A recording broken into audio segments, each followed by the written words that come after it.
Oui, ce soir, madame, ici, chers téléspectateurs de la BTV, nous sommes le 22 décembre de l'année 2023 et c'est pour moi un grand plaisir de vous présenter ce journal vespéral sur votre chaîne BTV. C'est d'abord le sommaire de ce journal. La hausse du ticket de voyage vers l'intérieur fait à ce que les fêtes de Noël et aussi de bonne année ne puissent pas avoir l'idée de se passer très bien, comme l'a dit certains de nos téléspectateurs, et c'est avec qui nous sommes entretenus. Et comme on le savait depuis longtemps, les tailleurs, pendant les moments de festivités de Noël et de bonne année, sont beaucoup pris. Mais ces derniers temps, il semble que les choses ne se passent pas très bien comme ils le souhaitent. Vous allez suivre beaucoup plus dans ce journal. C'est tout pour le sommaire. Bienvenue sur une région.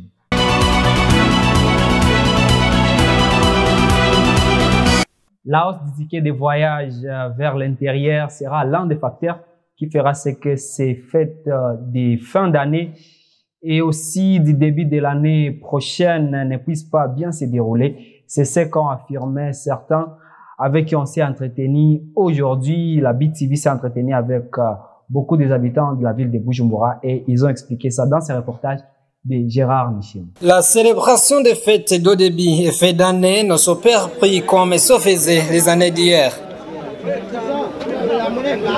Tels sont les témoignages des gens qui sont à la quête de la mairie de Bujumbura, qui fêtent chaque année les fêtes de Noël et de la nouvelle année avec leurs familles habitant dans les provinces de l'intérieur du pays. Comme le révèlent les passagers rencontrés au parking Kotebu, la hausse du prix du ticket est à l'origine du tout. Dans ces moments de fête, c'est difficile. On prévoit un ticket et on trouve qu'on a haussé le prix. Comme on a préparé le voyage, on ne peut pas rester. On opte de s'arranger. Par exemple, moi, si j'ai 100 000 flambeaux et que je paie plus de 40 000 pour le trajet, c'est-à-dire que je ne pourrai pas acheter de quoi à partager avec ma famille pour la fête. De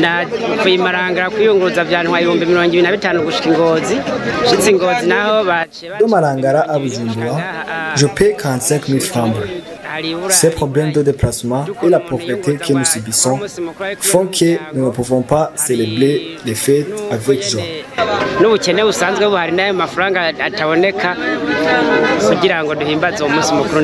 Tout a changé.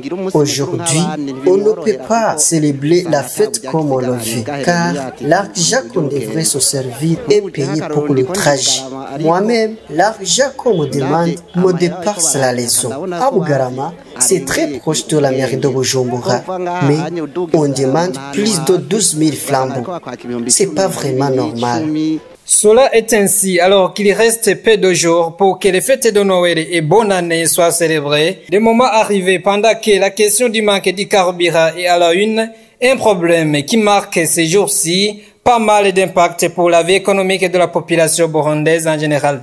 Et tout cela s'est réduit au manque de devises pour l'importation du carburant en quantité suffisante, comme vient de le signaler la ministre ayant le transport dans ses attributions. Alors qu'on avait l'habitude de voir les tailleurs encombrés et débordés par les travaux pendant ces moments de festivités, maintenant ils disent qu'ils n'ont plus rien à faire puisqu'il n'y a plus de clients. Dans ce reportage de Bernice Iguiranese. On a oublié que c'est la période des fêtes, car normalement, on recevait beaucoup de clients, mais maintenant, on les voit plus. Ce sont les lamentations des couturiers où ils parlent que ces jours-ci, c'est à peine qu'ils reçoivent l'argent pour manger.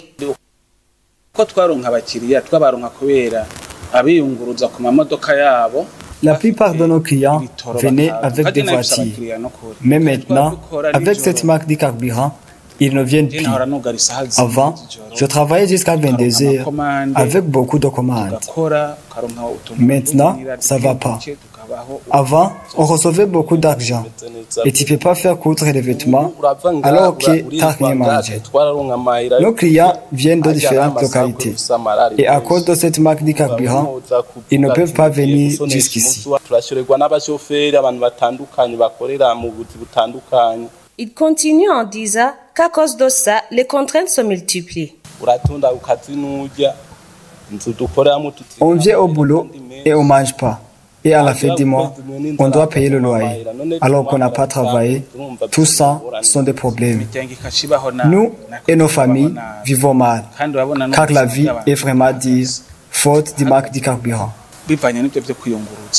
Rappelons que cette situation est ainsi au moment où il ne reste que 4 jours pour que la fête de Noël arrive.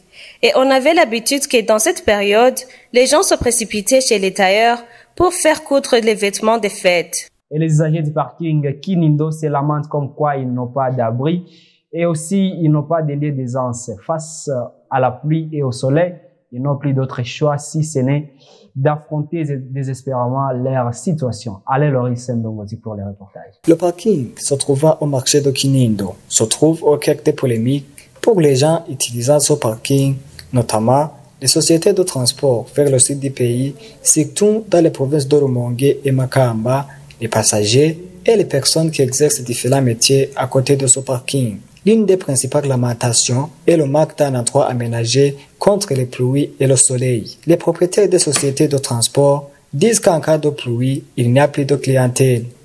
Ils continuent à dire que, toujours en cas de pluie, les bus n'avancent pas bien car le sol est très fragile. Les passagers eux aussi disent qu'ils font face à des menaces de pluie ou du soleil, surtout durant cette période de pénurie de carburant où ils sont obligés de passer un long moment d'attente des bus. Un autre point faible de ce parking est le manque de latrines sur ce parking, alors qu'il y a un nombre élevé de gens qui en ont besoin et sont obligés de prendre recours aux latrines du marché de Kinindo qui sont incapables d'accueillir toutes ces personnes. Sur le parking du marché de Kinindo, il y a pas moins de 5 sociétés de transport, des taxis et d'autres voitures, mais il n'y a pas de pancarte qui indique l'endroit réservé à chacune des sociétés et d'autres types de voitures, ce qui occasionne un désordre sur le stationnement. Un autre fait remarquable sont les orties qui se trouvent sur place ainsi que des eaux stagnantes suite aux pluies. L'État est prié de réagir face à cette situation vu qu'il avait un programme d'aménagement des différents parkings. Et les commerçants exerçant leurs activités dans différents marchés de la mairie de Bujumbura, à Rovumera, à Sioni et d'autres marchés déplorent une forte diminution des clients. Tout ceci suite au manque de carburant. Dans ce reportage de Gérard Michel. Certaines denrées alimentaires sont revues à la hausse et dans l'entretien, il y a d'autres qui ont baissé de prix, comme l'indiquent les commerçants du marché de Rovumera dans la ville de Bujumbura. Aujourd'hui, les prix ont vraiment baissé. 1 kilo de petits pois qui se vend à 5 000 était à 16 000 francs. 1 kilo d'haricots qui s'achetait à 8 000 francs est à 3 500 francs. Et d'autres articles sont vraiment moins chers. Dieu merci.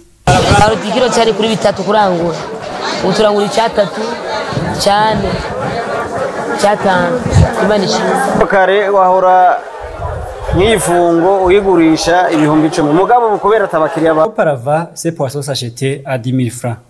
Mais aujourd'hui, puisqu'il n'y a pas de clients, on peut les vendre à moins de 5 000 francs. Comme le Noël arrive dans le moment de pauvreté dû à son manque de carburant, on ne va pas vraiment bien le célébrer.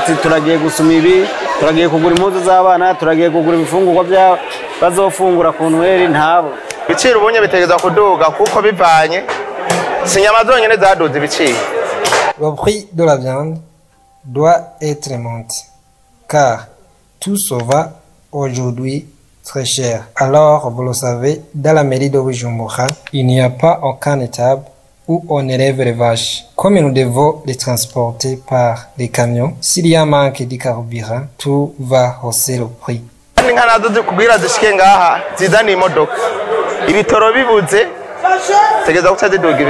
Ces commerçants espèrent toujours que les clients reviendront en masse à la veille ou le jour du Noël. Si la question du carburant est résolue, nous espérons avoir des clients avant le Noël. Peut-être dimanche, il y aura un changement. Sinon, nos marchandises au stock vont se détériorer et nous nous trouverons en perte. Signalons que nombre de ces commerçants restent convaincus que la pénurie du carburant est à l'origine de cette hausse de prix.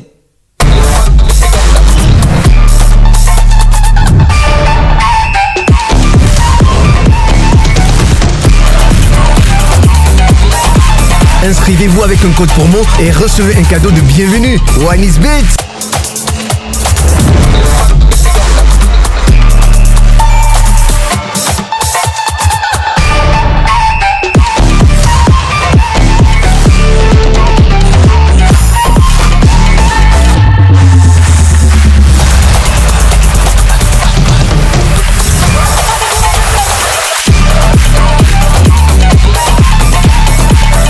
Inscrivez-vous avec un code promo et recevez un cadeau de bienvenue. OneIsBet. Et quasiment 2 minutes avec vous, Alain Loris Ndongodi pour l'actualité internationale. Une joie sans pareil pour les sportifs européens suite au verdict de la Cour de justice autorisant l'organisation d'autres compétitions telles que la Super League. En Ukraine, après 22 mois de guerre, le président ukrainien Volodymyr Zelensky a tenu une conférence de presse pour faire le bilan d'une année difficile, marquée par l'espoir d'une grande contre-offensive, suivie de l'effritement d'un soutien occidental et de répression accrue de la Russie sur le front. Face à une pénurie de soldats sur le front, l'armée ukrainienne a proposé de mobiliser 450 000 à 500 000 personnes.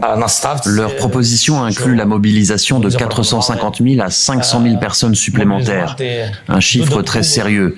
J'ai indiqué que j'avais besoin de plus de preuves. L'Ukraine affirme que l'armée russe est en supériorité en termes d'armes et d'effectifs autour de Kupiansk dans le nord-est du pays. Mais Volodymyr Zelensky a aussi voulu saluer les réussites de son armée et notamment sa grande victoire face à la Russie en mer Noire où des attaques navales ukrainiennes, souvent à l'aide de drones, la flotte russe a reculé. Malgré l'abandon par Moscou d'un accord international pour transporter des céréales ukrainiennes par la mer Noire, Kiev a ainsi pu ouvrir un couloir maritime pour exporter notamment son blé, faisant fi des menaces de bombardement et de la supériorité maritime russe. L'Ukraine a aussi obtenu en décembre l'ouverture de négociations d'adhésion avec l'Union européenne à l'immense portée symbolique. Volodymyr Zelensky a d'ailleurs donné sa conférence de presse devant un écran projetant une carte de l'Ukraine et un drapeau de l'Union européenne.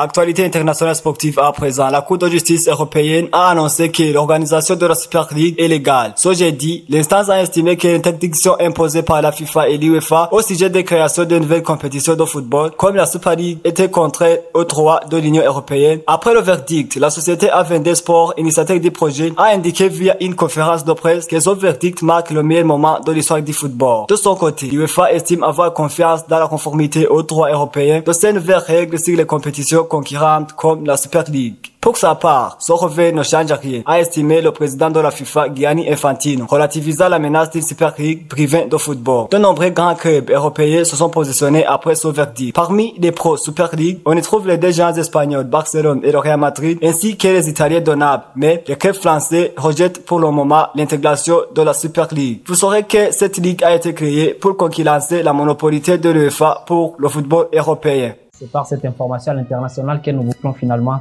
ce journal, madame, messieurs. Merci de l'avoir suivi avec intérêt. Et d'ici là, portez-vous bien, prenez soin de vous et de vos proches. Et bonne suite des programmes sur BTV. Nous sommes actuellement sur Canal+, chaîne 396 et Star Times, chaîne 106 et 781. Sur nos pages internet, vous pouvez nous trouver sur Facebook, X et aussi YouTube en tapant @BTV Burundi. Bye bye.